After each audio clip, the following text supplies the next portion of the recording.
fait l'essai. Apparemment, les micros pour Quentin, c'est bon. Ouais, Micro, son, image, c'est bon pour toi. Ok. C'est bon pour tout le monde. Je fais un top départ. Yep, ça va. Hop. Bonjour, moi je suis médecin anesthésiste réanimateur à Marseille. Je parle que pour moi. Je précise bien que je parle pas au nom de l'institution où je travaille. J'ai pas de conflit d'intérêt dans cette histoire. J'ai 450 € sur Transparence Santé. J'ai pas de stock option. J'ai pas de. Je ne gagne rien. J'ai tout à perdre.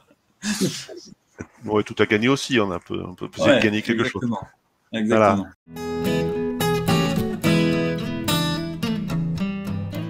Je suis aussi le porte-parole de Réinfo Covid, qui est un collectif citoyen de chercheurs, d'enseignants, de médecins, d'artistes, d'entrepreneurs, de restaurateurs et de parents. Alors, à la force des choses, c'est devenu beaucoup plus gros que ce qu'on attendait au départ, et tant mieux.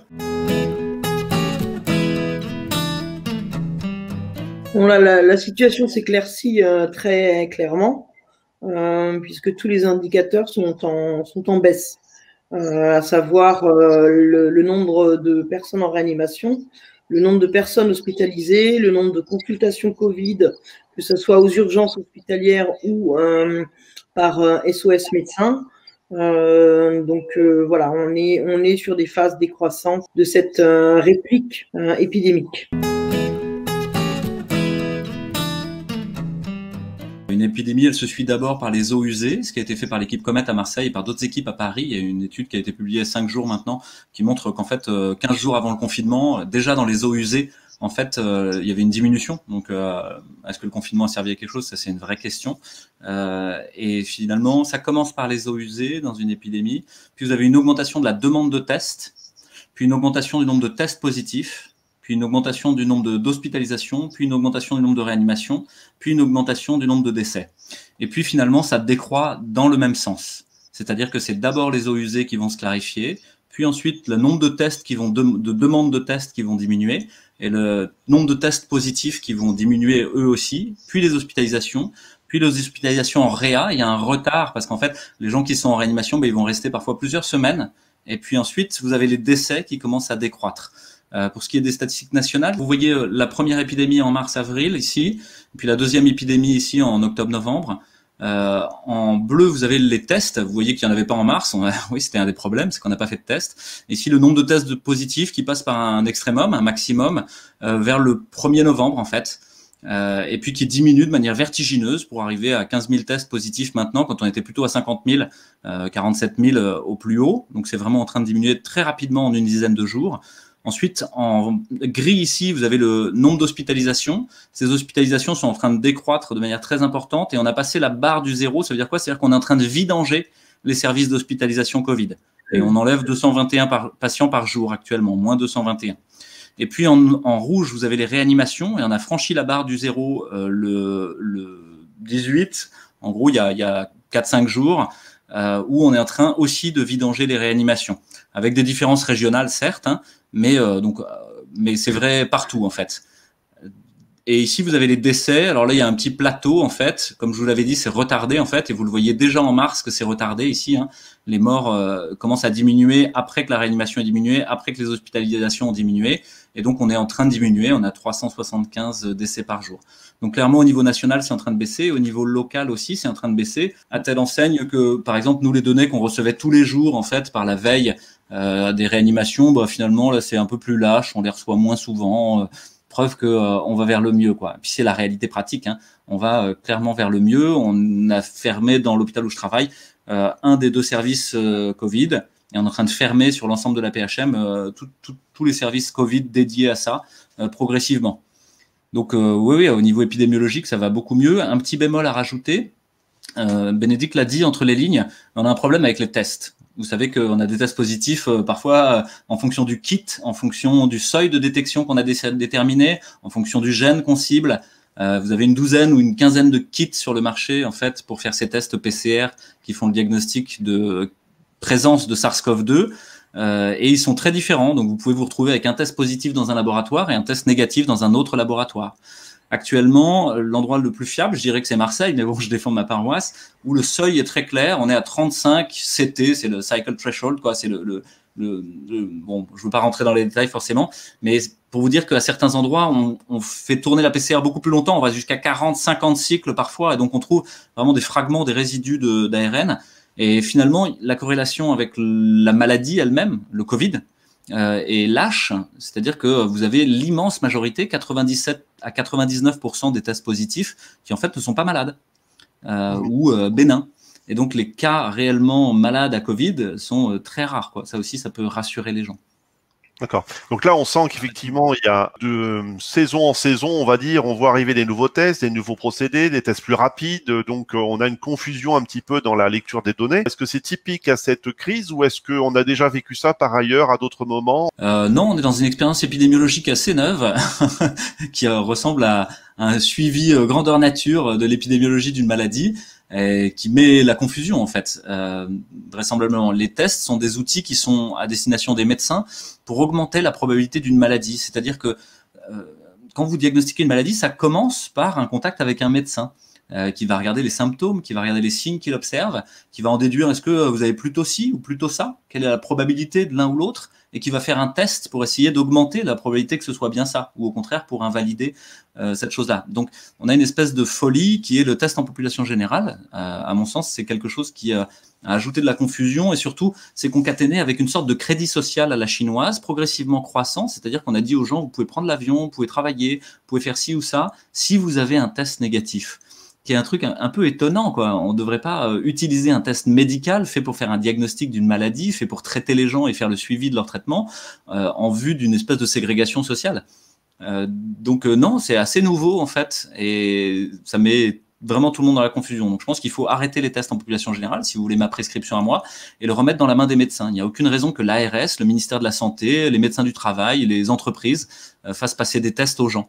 D'autant plus que l'immense majorité des gens, comme je vous l'ai dit, qui ont un test positif, sont en fait asymptomatiques ou bénins, c'est-à-dire non contaminants. On entend des bruits qui courent, que le déconfinement va se faire de façon progressive, etc. Mais est-ce on peut dire aujourd'hui qu'on a suffisamment d'équipes et de moyens mobilisés pour avoir une vision claire? On a largement les données scientifiques qui nous permettent de dire qu'effectivement l'épidémie est en cours de régression. On a également quand même des arguments, effectivement, là je rejoins effectivement Louis, qui nous font nous poser la question de l'utilité réelle du confinement et des couvre-feux. Ça, c'est une question pour laquelle, pour l'instant, on n'a pas de réponse sûre, mais on commence à avoir des éléments qui peuvent remettre en question l'utilité du confinement, de ce confinement-là en tout cas, puisque là, on a beaucoup plus de données que lors de la vague du mois de mars-avril. On avait beaucoup moins de données, on n'avait notamment pas la détection du SARS-CoV dans les eaux usées, alors que là, on l'a maintenant. Là, on a quand même des données qui commencent à nous dire que peut-être le confinement n'était pas on n'est peut-être pas responsable de cette baisse. Il est possible que l'épidémie ait déjà été en régression naturelle, je dirais, avant même les mises en place de couvre-feu et de confinement. On a même en fait une augmentation après le couvre-feu du nombre de tests positifs, du nombre d'hospitalisations, etc. Et donc on peut penser que même il y a un potentiel à ce que ce soit délétère par augmentation en fait des clusters intrafamiliaux et de la transmission intrafamiliale. Je voudrais juste préciser quelque chose aussi à destination des gens qui vont dans le bâtiment, mais qui sont aussi des parents. C'est que les enfants ne sont pas contaminants, ne sont pas vecteurs, ne sont pas malades. Sur les 7 millions d'enfants de moins de 15 ans, vous savez combien il y a eu de morts? 3. Et dans ces 3-là, il y en avait 2 qui avaient des pathologies extrêmement lourdes, extrêmement sévères. Le 3e, on ne sait pas. Donc si on met des masques aux enfants au motif qu'ils seraient malades, c'est faux. Si on met des masques au motif qu'ils transmettraient la maladie éventuellement à l'instituteur, au professeur, puis ensuite à sa vieille grand-mère, et donc d'avoir peur de ça, vous avez déjà l'élément que vous ne devez pas faire peser à un enfant votre culpabilité ou votre anxiété. Normalement, on doit protéger les enfants de ces 2 dimensions-là. Mais cette donnée-là aussi est fausse. On a la cohorte de Creil, qui est donc un vrai gros cluster dans la première épidémie, et où on a très bien suivi les enfants, et on s'est aperçu qu'ils n'étaient pas vecteurs en fait. De même, vous avez la cohorte des contamines dans les Alpes, où on a suivi de manière très très précise un enfant qui avait été malade, et on a suivi ces 178 cas contacts, et qui est passé par 3 écoles différentes, donc le minot a rencontré pas mal de monde, et vous savez combien il a contaminé de personnes? 0. même pas ses frères et sœurs dans sa fratrie. Donc les enfants ne sont pas vecteurs, ne sont pas réservoirs, ne sont pas contaminants, ne sont pas malades. Donc il faut protéger vos enfants et refuser le masque à l'école. Il n'y a quand même pas aujourd'hui de consensus définitif, puisqu'on entend des positions qui sont pas toutes dans le même sens. Est-ce qu'on risque un deuxième rebond? La problématique, c'est que là, en fait, on nous demande de faire une prophétie, ce qui est très compliqué. À l'heure actuelle, on ne sait pas. Si on regarde dans l'histoire, on voit qu'effectivement, lors de la grippe de Hong Kong, ça a duré en gros 2 ans et qu'il y a eu 3 phases. La grippe espagnole de la même manière. Le SRAS de 2003, on peut pas trop en parler d'abord parce que c'est pas une pandémie, c'est une épidémie qui a été voilà. Ça n'a jamais été une pandémie, le MERS non plus. Et ces épidémies ont été éteintes très rapidement. Ce qui n'a pas été le cas là on va dire cette pandémie initiale qui pour l'instant moi ne me semble plus être une pandémie mais être une succession de petites épidémies qui sont effectivement liées au fait que le coronavirus est quand même un virus qui a quand même des variations avec des mutations génétiques qui font qu'effectivement on a une succession de petites épidémies avec des variants. Il est possible qu'effectivement il y ait d'autres répliques, mais qui probablement vont être beaucoup moins sévères au fur et à mesure de la mise en place de l'immunité collective. Je rejoins Bénédicte là-dessus. Vous savez, Didier Raoult dit toujours je ne prédis rien, je ne fais pas de prédiction. Mais on peut se hasarder à regarder l'histoire et le passé, effectivement, et puis à regarder ce qui est en train de se passer, quel est le virus, en fait. Il faut que vous sachiez déjà que les seuils épidémiques ont été changés pour définir une pandémie pour cette histoire-là. Il faut savoir aussi que les coronaviridés, d'habitude, mutent pas mal, comme des virus à ARN, qui sont moins stables, en fait, que les virus à ADN, et que ce virus-là, particulièrement, mute beaucoup plus que les autres, en fait, puisqu'on a déjà eu, en fait, des variants significativement différents au niveau phylogénétique, c'est-à-dire dans l'homologie de séquence d'ARN, le variant 4 de Marseille, il est quand même très différent du premier. Peut-être presque vous auriez pu l'appeler SARS-CoV-3, mais c'est pas les définitions qu'on emploie nous, donc c'est le variant 4. Est-ce qu'il va continuer à muter comme ça? Finalement, un virus, c'est un morceau d'information qui passe à travers vous et que vous transformez au passage. C'est comme un téléphone arabe. Vous dites une phrase et puis il y a quelqu'un d'autre qui va la répéter, etc. C'est pareil pour le virus et à la fin, la phrase est quand même assez différente. Voire incompréhensible. Ce virus, il passe à travers nous pour qu'on fasse notre immunité, notre thermostat immunitaire de relation à lui. Finalement, c'est fait pour ça. C'est une espèce d'adaptation permanente à notre milieu dont il ne faut pas se protéger. Il faut protéger les personnes fragiles ou les personnes à risque, celles qu'on connaît en fait. On sait qui va faire des formes graves. C'est pas, ça va pas tomber du ciel sur n'importe qui à n'importe quel moment. Donc c'est une première chose qu'on pourrait dire pour rassurer les gens, c'est que les formes qui touchent les sujets jeunes, en fait, sont extrêmement rares. Et elle touche les gens qui ont souvent des comorbidités, etc. Et effectivement, vous allez avoir quelques moutons à 5 pattes, parfois des gens qui n'ont rien demandé à personne, mais comme toutes les maladies, en fait. Donc la prédiction, si vous en suivez les principaux prophètes, finalement, c'est Attali qui vous le dit. Attali vous dit qu'il y aura une 3e vague. Mais les épidémiologistes, les mathématiciens, eux, ils n'en savent rien. Et pour le moment, ils ont été déjoués sur leurs prédictions, puisque déjà, l'épidémie de octobre-novembre, en fait, était pas prévue, quoi, par la plupart des mathématiciens et des épidémiologues. Donc, je ne sais pas. Est-ce qu'il y a un rebond au déconfinement? Je crois pas, en fait, où il y aura un rebond sur le nombre de tests positifs, peut-être quelques hospitalisations, mais rien de fou. La question, vous avez vu, c'est que finalement, vous avez 0,5% de létalité. Ça veut dire chez les gens qui ont un diagnostic positif à SARS-CoV-2, un test positif, il y a 0,5% de gens qui meurent. Ça veut dire 99,5% des gens qui survivent. Sur la mortalité, peu ou prou, je vous donne des approximations, mais c'est 0,05%. Puisqu'on a 10% de positifs en population générale. Ça veut dire quoi? C'est-à-dire qu'il y a 99,95% de tout le monde qui va aller bien. Donc, rassurez-vous, le problème est plutôt sur la tension que ça induit sur le système hospitalier, qui est un système qui n'est plus résilient, et qui n'est plus résilient de manière volontaire. On a diminué le nombre de lits en 15 ans de 69 000 lits. Il y a une idéologie néolibérale mondialiste, en fait, visant à tout transformer en secteur privé progressivement, qui a fait qu'on a rendu le système inapte à s'adapter au moindre choc extérieur. Il n'est pas résilient. Et donc, effectivement, une série de chocs les uns derrière les autres, comme ça, font qu'on s'aperçoit que l'hôpital est malade, lui déjà avant. Et vous avez plein de stratégies alternatives au confinement, en fait, qui consistent à, si vous avez une bouteille qui se remplit un peu trop vite, l'hôpital et les réanimations, et qui se vidange pas tout à fait assez vite, vous allez essayer de ralentir le remplissage et d'accélérer la vidange. Donc de créer des avals de villes, de gens qui sortent de réanimation ou d'hospitalisation, encore avec de l'oxygène, mais qui vont être traités par des infirmières à domicile, un médecin traitant, dans un réseau de soins bien construit. On a tout ce qu'il faut pour le faire.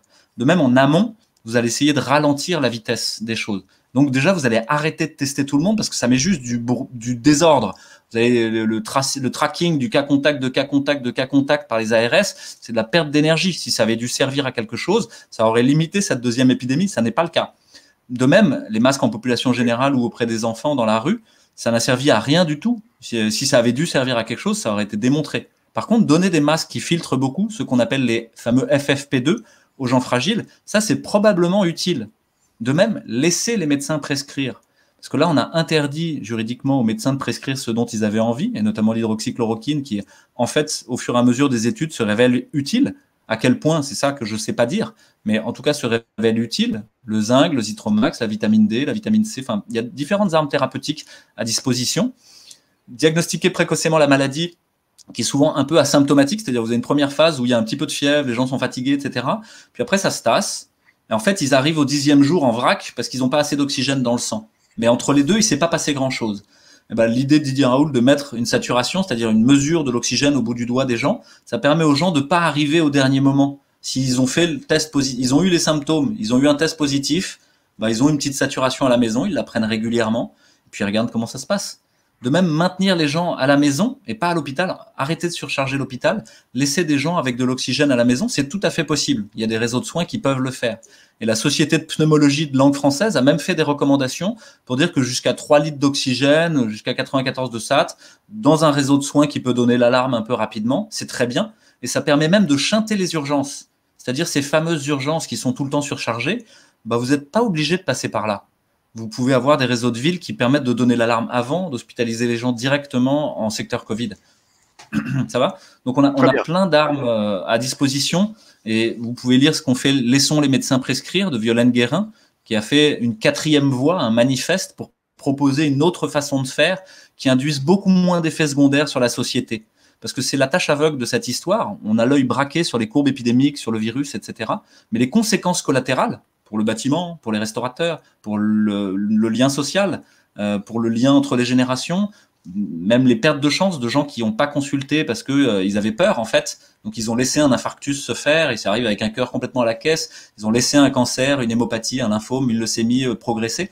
Ça, pour le coup, on va avoir une surmortalité. À partir du moment où là, on est effectivement sur la fin d'une réplique, il y a quand même des choses qui peuvent être mises en place en termes de prévention, qui est effectivement d'avoir la détection du SARS-CoV dans les eaux usées de manière beaucoup plus généralisée que ça ne l'est fait actuellement. Deuxièmement, par rapport au tracing, le modèle maintenant quand même de propagation du SARS-CoV est quand même maintenant connu. C'est par des super propagateurs et par l'intermédiaire de clusters.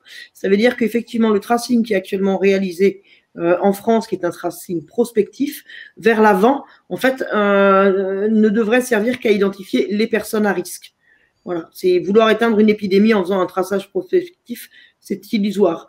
Par contre, mettre en place un traçage rétrospectif où en fait on va rechercher l'origine des contaminants, puisqu'on sait maintenant que 70% des personnes infectées ne contaminent pas. Ne continuent pas à propager l'épidémie. Par contre, il y a des super propagateurs qui, eux, peuvent contaminer des dizaines, voire pour certaines personnes, des milliers de personnes. En Corée du Sud, la patiente 31 a été responsable de la contamination de plus de 5000 personnes. Voilà, ça, c'est un super propagateur, c'est une personne qui va contaminer plein de gens. Donc, on peut, par le tracing, effectivement, arriver à maintenir un niveau épidémiologique tout à fait satisfaisant en allant rechercher simplement les personnes à risque pour qu'effectivement, elles puissent mettre en place un masque FFP2 et par contre, faire un tracing rétrospectif beaucoup plus important pour aller isoler les super propagateurs qui, eux, ont un risque, effectivement, après de saturer le système de santé. Voilà, simplement pour dire qu'on a quand même des données maintenant qui nous permettent d'avoir un modèle de propagation sur lequel on a des outils qui peuvent être efficaces et qui, mystérieusement, en France, effectivement, ne sont pas mis en place.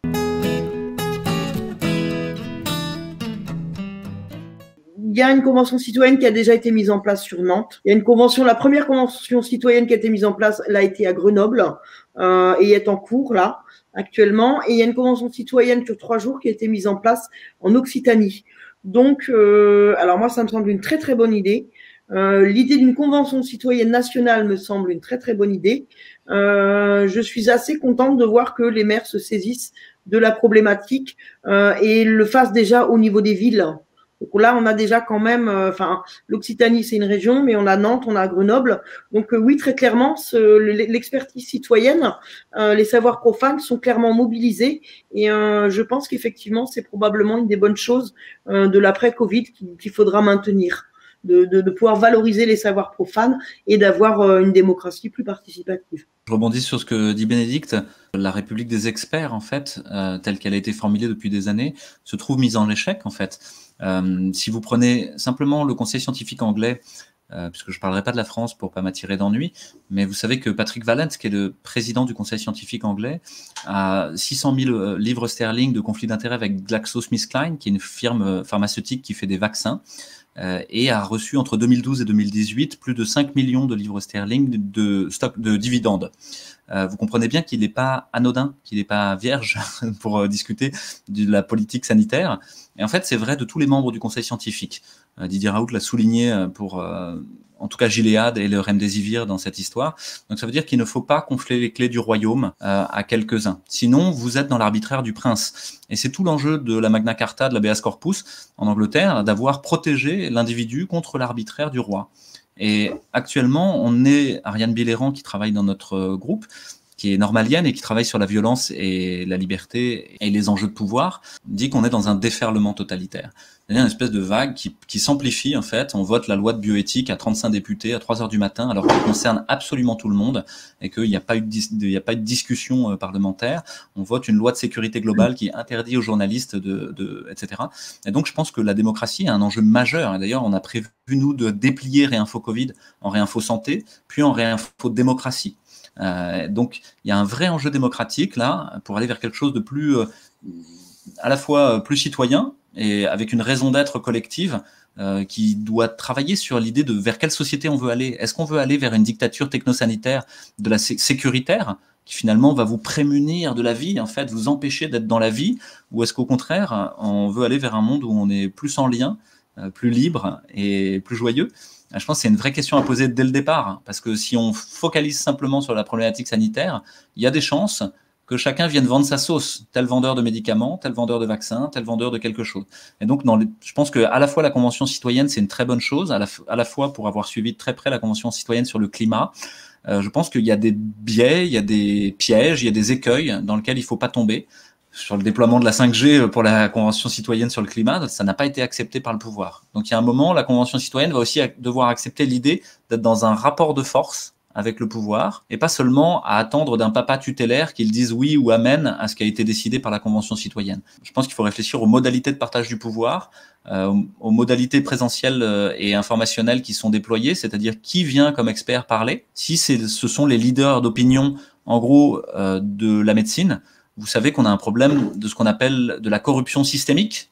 C'est pas moi qui le dis, c'est plus de 2000 études sur le sujet. C'est un sujet qui est très travaillé au niveau universitaire. C'est-à-dire que comme Google a investi de manière interstitielle votre vie, si vous voulez sortir de Gmail, c'est très difficile. Une fois que vous avez un Google Drive, un Google Agenda partagé avec votre conjoint ou votre conjointe, c'est très difficile d'en sortir. Et ben de même, la corruption à l'intérieur du système de santé et dans la fabrique du savoir lui-même est très très importante. Et les leaders d'opinion sont parmi les gens les plus corrompus sans forcément s'en rendre compte. Ça ne veut pas dire qu'ils sont méchants. Ça veut dire que le système lui-même est vérolé. Et je crois qu'une convention citoyenne sur la politique sanitaire se doit d'aborder cette question des conflits d'intérêts. Moi, en tant qu'expert judiciaire, évidemment, je ne peux que plaidoyer sur le débat contradictoire. Et le débat contradictoire, c'est pas entre deux partis, c'est entre des multipartis. Et la contradiction, effectivement, et c'est l'expression de la contradiction posée avec les mêmes droits et les mêmes devoirs de chacun, sans qu'il y ait prédominance d'une des parties, qui permet à chacun, des citoyens qui seraient amenés à donner un avis, alors individuel, puis après, bien sûr, collectif, c'est bien la contradiction des faits ordonnés de façon sereine, hors du débat ni médiatique, puisqu'on le voit, qui peuvent donner des raccourcis ou des positions extrêmes, dans un débat serein pour prendre des décisions. Il faut un nouveau paradigme de l'expertise. L'expertise actuelle, et on peut la considérer comme moribonde. Il y a trop de défiance vis-à-vis des experts tels que l'expertise est actuellement définie. C'est un nouveau paradigme à mettre en place, mais qui nécessite des interlocuteurs pareils multidisciplinaires.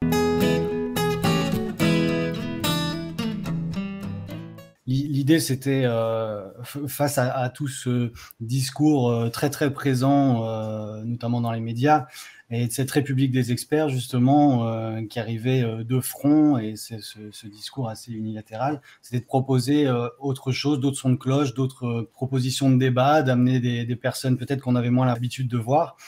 Et donc, on a créé Média Plus notamment pour ça. Il y a une émission hebdo qui sort donc tous les jeudis, qui fait un petit peu le point sur l'actualité de la semaine, sur les initiatives, sur les films qui sortent aussi, qui font beaucoup de bruit, sur les avancées en matière de vigilance médicale, etc. On donne la parole à des médecins aussi, avec des personnes qui sont directement aussi impliquées directement dans le milieu du bâtiment. Mais effectivement, on voit qu'il y a plein d'initiatives qui germent à droite à gauche, et on se pose la question de savoir comment est-ce qu'on peut tisser des liens entre ces différentes initiatives. Nous, on peut faire intervenir des gens en direct, on peut enregistrer des capsules, on a des modèles d'émissions aussi qui sont enregistrés et qui seraient diffusés de façon plus mensuelle, par exemple. Mais est-ce que vous, chez Réinfo, vous avez travaillé là-dessus, de savoir comment est-ce qu'on communique, comment est-ce que on arrive à faire en sorte que face à cette fabrique de la peur, eh ben, en face, il y a quelque chose de rassurant, et de voir qu'il y a des gens qui ont des choses à dire et qui parlent et qui sont là, quoi. Ouais, pas forcément rassurant, mais réaliste, qui retouche au réel. C'est une super initiative, mais effectivement, on a réfléchi déjà à ce qu'on nous avait ôté. On nous a ôté l'intelligibilité sur le réel. On nous a ôté la capacité de parler. On nous a ôté la capacité d'être en lien les uns avec les autres, par le confinement, par le masque, par la destruction du tissu social. Et puis, on nous a ôté la capacité d'agir dans le réel, d'avoir des mains dans le réel. Alors, c'est l'idée de Réinfo Covid. Ça commence par des yeux et des oreilles pour écouter le monde, avec d'une part une partie création de contenu critique par des experts, entre guillemets, hein, ou des gens en tout cas qui essayent de mouliner la science, qui essayent de voir. Une partie de remontée de témoignages, c'est-à-dire regarder le réel de manière beaucoup plus émotionnelle, beaucoup plus directe, sans le truchement de la science. Et donc là, on a tout un groupe en fait qui s'occupe de ça, de remonter les témoignages, essayer de les préciser avec un peu une optique de la communication non violente, hein, c'est-à-dire à partir des faits, les émotions, les besoins sous-jacents, puis essayer de focaliser. Parce que souvent, vous avez un témoignage, c'est quelqu'un qui va vous raconter tout son vécu du Covid-19, sa vision des choses, mais d'essayer d'être sur un point un peu plus focal. Donc tous les témoignages seront pas du tout publiés, mais il y a presque une œuvre thérapeutique là-dedans, hein, parce qu'il y a beaucoup de gens qui sont dans une souffrance énorme en fait, dans tous les secteurs de notre société. Puis on a un deuxième champ qui est celui de la guerre de l'information, parce qu'on a l'impression que c'est vraiment une guerre en fait, que l'alignement médiatique possédé par quelques puissances d'argent, en fait, fait une scansion traumatique extrêmement brutale visant à prendre le contrôle et disruptive, c'est-à-dire vous met toujours en retard, vous passez votre temps à être en retard et donc vous cherchez à vous mettre en conformité, quoi. Comme cette annonce des masques pour les enfants la veille pour le lendemain aux institutrices, aux maîtresses, enfin, et aux parents, c'est du délire en fait, hein, en termes de timing. Donc ça, c'est la guerre de l'information, avec pour nous une idée de la guerre de l'information qui était à la fois au niveau numérique, mais donc par tous les réseaux sociaux, etc., hein, à la fois par le site internet, mais aussi par l'idée d'aller essayer de travailler sur tous les corps intermédiaires de notre société. Tous les gens, en fait, qui font la réalité. C'est-à-dire que c'est pas les gens à la tête du pouvoir qui font la réalité. C'est les gens dans l'administration, les gens dans les écoles, les gens dans les lycées, les gens qui bossent, les restaurateurs, les gens qui font du bâtiment, etc. Et d'aller chez ces gens-là, essayer juste de souffler sur les braises. Parce que les gens qui seront pris dans la peur, et ils n'arriveront pas à en sortir même par les faits. C'est pas le fait de leur mettre des courbes épidémiques rassurantes qui les sortira de ça.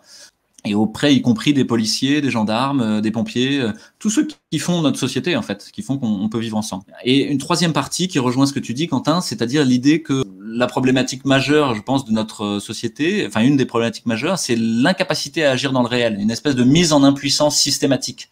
Vous ne pouvez rien changer, vous êtes face à un mur de verre. Et ben, l'idée, c'est que, en fait, nos mains, ce sont les collectifs locaux. Un des gros travails auxquels on arrive maintenant, c'est justement que les individus qui ont un doute et qui se sentent seuls, et il y en a beaucoup, beaucoup qui nous écrivent, on arrive à les faire se regrouper entre eux et les mettre auprès de collectifs. Et ces gens-là, ils savent pas trop quoi faire ou comment faire. Donc nous, on est juste là pour donner une intention avec le cœur, dire un re-empowerment, quoi, dire mais vous êtes les héros d'aujourd'hui, en fait, c'est vous qui faites le monde d'aujourd'hui et de demain. Donc on donne des espèces de défis. Le premier défi pour nous est de défendre la liberté d'expression, en fait. Défendre la pluralité de discours. Parce qu'on a un problème de ce côté-là assez clair. Quand les journalistes commencent à se faire taper dessus et gazer, ça pue, quoi, en termes de démocratie. L'idée, c'est que chacun qui se fera embêter, qui par son conseil de l'ordre, qui par son université, qui par son rectorat, on l'aide. Et le deuxième défi, c'est d'inverser les rapports de force, de faire que c'est une optique non violente. Hein, je veux dire, l'idée, c'est que si vous cherchez à transformer l'autre de manière brutale, vous êtes aussi paranoïaque que le camp d'en face, on va dire. Face à un déferlement totalitaire, vous risquez d'avoir un déferlement de violence. Et c'est pas ce qu'on souhaite. L'idée, c'est plutôt de dire, nous sommes dans une optique non violente qui tient le rapport de force, et de ce rapport de force peut émerger un dialogue, voire une coopération. C'est assez difficile, c'est de la coordination réseau assez complexe en vrai, mais on voit que les collectifs, ils commencent à s'agiter, à faire des choses. J'étais invité sur une table ronde en Ardèche. Il y a d'autres collectifs qui m'ont rapporté qu'en fait, ils étaient allés invectiver des espèces de camps de confinement qu'ils ont vu se faire avec des militaires. Et quand on leur demande c'est pourquoi c'est faire ce truc-là, les militaires répondent t'occupe, en fait, c'est pour plus tard. Des trucs qui sentent pas bon, quoi, hein, globalement. Donc les gens commencent à s'activer, à la fois en termes de compréhension de ce qui leur arrive et à la fois en termes de possibilité d'agir. Et il y a un dernier champ qu'on essaye d'investir, c'est l'humour, la joie, la beauté. Et donc mon idée, c'est qu'on est effectivement dans un déferlement totalitaire et en résistance, et que la résistance, c'est pas l'idée d'aller bousculer le pouvoir. On n'y arrivera pas. C'est de tenir. C'est de tenir le temps que le déferlement totalitaire involue finisse par s'autodétruire. Parce que ça n'a qu'un temps, c'est pas tenable, un monde, voilà, des Khmers blancs, technosanitaristes, ça tient pas, quoi. Donc l'idée, c'est de tenir, et pour tenir, faut faire un pack, faut se serrer les coudes, chacun être individué et tenir, et attendre que ça passe. Et pour attendre que ça passe, s'agripper à des choses qui ont vraiment du sens. Les choses qui ont du sens, c'est être ensemble. La distanciation sociale qui nous est proposée, les masques et tout ce qui va avec. Moi, j'ai quand même l'impression que les gens se parlent de moins en moins. Il y a le sujet Covid devient hyper tabou. Je sais pas, à l'école, en déposant les gosses, des trucs, enfin, le fait de se positionner ou pas, mettre un masque, pas de masque, et puis décider de pas le mettre tout de suite et le mettre quand même un peu plus tard, etc. Au final, c'est hyper présent, mais j'ai l'impression qu'il y a aussi toute une partie de la population qui s'est vraiment faite à la chose et qui ne parle plus de ça. Et comme il y a en plus ces distances et ces masques, on se rencontre de moins en moins. Donc c'est quand même une bonne nouvelle de voir quand même que sur les réseaux, en tout cas de façon distancielle, il y a de plus en plus d'initiatives qui se mettent en place, que les gens commencent à entrer en lien et qu'il y a un impact. Enfin, c'est ce que vous essayez de faire apparemment, d'avoir vraiment un impact dans le réel, quoi, et de faire pour que les gens se retrouvent à nouveau aussi, quoi. Ouais, et un impact qui soit pas brutal. C'est-à-dire nos conseils, par exemple, à l'école, c'est pas de rentrer dans le chou de la maîtresse ou de retirer son enfant de l'école. Au contraire, en fait, c'est de revenir au lien et d'être capable de lui dire tu es important pour nous, tu es importante pour notre enfant, et donc on a vraiment envie de le laisser là. On voudrait pas qu'il s'en aille. Et en même temps, j'ai l'impression de faire du mal à mon enfant, et même je sais que je fais du mal à mon enfant en l'envoyant masqué à l'école. Est-ce que tu veux bien qu'on en discute? Déjà ça. Juste en parler, avant même de vouloir agir ou faire quelque chose. Être tranquille, faut y aller mollo dans les bosses de fin de niveau, quoi. Écouter l'autre, en fait, dans sa peur, être capable de monter sur la colline de l'autre, parce que la maîtresse, au mieux, elle va vous dire, moi j'ai peur de me faire mettre à pied, etc. Bon, là vous pouvez lui proposer d'être dans l'imposture collective, c'est pas un problème. On va tous, ok, on fait semblant, et les enfants, tu leur dis de mettre le masque sur le menton et ça va. Mais vous pouvez avoir aussi quelqu'un qui a peur pour lui ou peur de le choper et ensuite peur pour sa vieille grand-mère. Là, peut-être qu'il faut arriver avec une boîte de FFP2 et dire voilà, on a un cadeau pour toi. Est-ce que tu serais d'accord d'une autre stratégie? Toi, tu te masques avec le FFP2 et puis les enfants, on les laisse tranquilles. Puis vous pouvez avoir un troisième truc qui est, et à mon avis, qui est le principal dans les écoles, c'est les parents qui eux-mêmes ont peur. Et là, va falloir réussir à travailler avec les parents et venir à 25 à la sortie de l'école avec quelques tracts pour ouvrir le dialogue simplement. Pas imposer, juste dire on a l'impression de faire du mal à nos enfants. Est-ce que vous voulez bien en parler? Et là, vous allez voir que dans les gens masqués, en fait, il y en a 10 à 15% qui n'en pensent pas moins. Nous, on a décidé vraiment de se concentrer, de se recentrer sur notre secteur d'activité. Nous sommes aussi des professionnels, hein, donc c'est pas un acte militant citoyen. On est vraiment une structure et une association issue de démarches professionnelles dans le milieu du bâtiment. Mais on regarde ce qui se passe ailleurs. Et un des points qu'on peut aborder, c'est qu'on avait dans le bâtiment des risques beaucoup plus graves que ce qui nous tombait dessus. On a essayé d'éclaircir en posant des questions au ministère, donc on fait notre boulot classique. Par exemple, les masques sanitaires, enfin les masques dits barrières, ne sont pas des EPI, on l'a dit. Par contre, nous, on connaît les EPI, on connaît les risques chimiques beaucoup plus dangereux en termes de mortalité sur le monde du bâtiment que la Covid-19. Et donc, on a su dégrader, un terme que j'aime pas, on a dégradé la réglementation amiante et plomb à la réglementation Covid, en expliquant par exemple les masques, à quoi ça sert, quels sont les niveaux de masques. Et là, on a aussi fait notre boulot en interne. Nous, on a remis en question cette fameuse distance d'un mètre, pas pour dire les voisins européens prennent 1,50 m, les Anglais prennent 6 pieds, etc. Non, c'est physiquement à quoi ça sert. comment ça fonctionne la distance, la distanciation physique dans le monde du bâtiment, et après on peut l'extrapoler à d'autres. Une petite anecdote pour terminer. Je vois apparaître pour la première fois dans les jauges de 8 mètres carrés qui vont être imposées, d'après ce qu'on comprend dans les magasins, les jauges de 8 mètres carrés, on voit 2 cercles concentriques. Pour le petit étant le double du premier. Oui, mais il faut savoir ce que ça veut dire parce que ça marche pas comme ça, quoi. Les 8 mètres carrés, si on prend 8 mètres carrés, j'estimais que si on devait être à 1 mètre de distance de chaque côté, c'est ce qu'on nous a dit, 1 mètre de distance de chacun, de chaque côté, donc ça fait 4 mètres carrés. Bah, c'est faux, parce qu'en fait, c'est un carré. Or, le cercle, c'est plutôt logique de le prendre. Et du coup, on est à 3,14. En étant à 3,14, eh ben, on met plus de monde dans le magasin que si on était à 4 mètres carrés. Et pareil, si on était au double, donc 6,28, hein, et ben, on n'a pas du tout les rayons qui sont donnés aujourd'hui. Donc ça, c'est purement technique. Si on veut des jauges ou si on veut vraiment une distance entre deux personnes, nous, on a les moyens, on sait ce que c'est. On sait mesurer, on sait faire prendre le sens du vent, on sait sur un chantier, on a des effets spécifiques sur un chantier. On peut du coup démultiplier ça par une expérience qui est vécue. On n'invente pas l'eau chaude. On vient simplement dire ça existe déjà depuis des années. Hein, l'amiante, c'est 1906 quand même, on le sait, et on sait les désordres que ça peut donner. On sait tout l'historicité de la montée effectivement en performance des masques et en même temps l'abaissement des seuils de nocivité, hein, 1000, 100, 10, 0, 0,1. Ça, on l'a vécu et on peut apporter ce point-là en extrapolant ce qui vit dans le bâtiment et dans les risques chimiques et biologiques du bâtiment vers la société civile en expliquant des choses simples. Et pourquoi les 1 mètre qui pour moi, c'est une aberration totale, les 1 mètre. C'est une unité, voilà. J'ai l'impression qu'à la fois, vous êtes très bon techniquement, mais aussi avec un certain pragmatisme, parce qu'il faut bien faire, quoi. La résilience est indispensable avant même de savoir, enfin, ça, c'est une chose que moi j'ai appris, parce que je fais partie de la Société française de médecine de catastrophe. Avant même de vouloir réagir dans l'urgence, il faut d'abord s'être imaginé par des scénarios. Et c'est un vrai travail, ça, de résilience, de manière à pouvoir trouver des solutions alternatives dégradées au cas où. C'est qu'on s'est rendu compte, en fait, qu'il y avait des plans qui étaient prévus, mais en fait, avec la sidération, personne ne les a mis en place. Il n'y a eu aucune résilience. La résistance au choc a été catastrophique. Mais la première chose à faire, c'est de mettre en place une résilience. Sans résilience, on ne peut pas travailler dans l'urgence. Ce sera le mot de la fin, c'est joli ça. Comme mot de la fin, on le prendra. Merci Bénédicte. Merci à vous et prenez un petit peu de repos pour la semaine qui arrive. Merci Quentin, merci Bénédicte, bonne soirée à vous.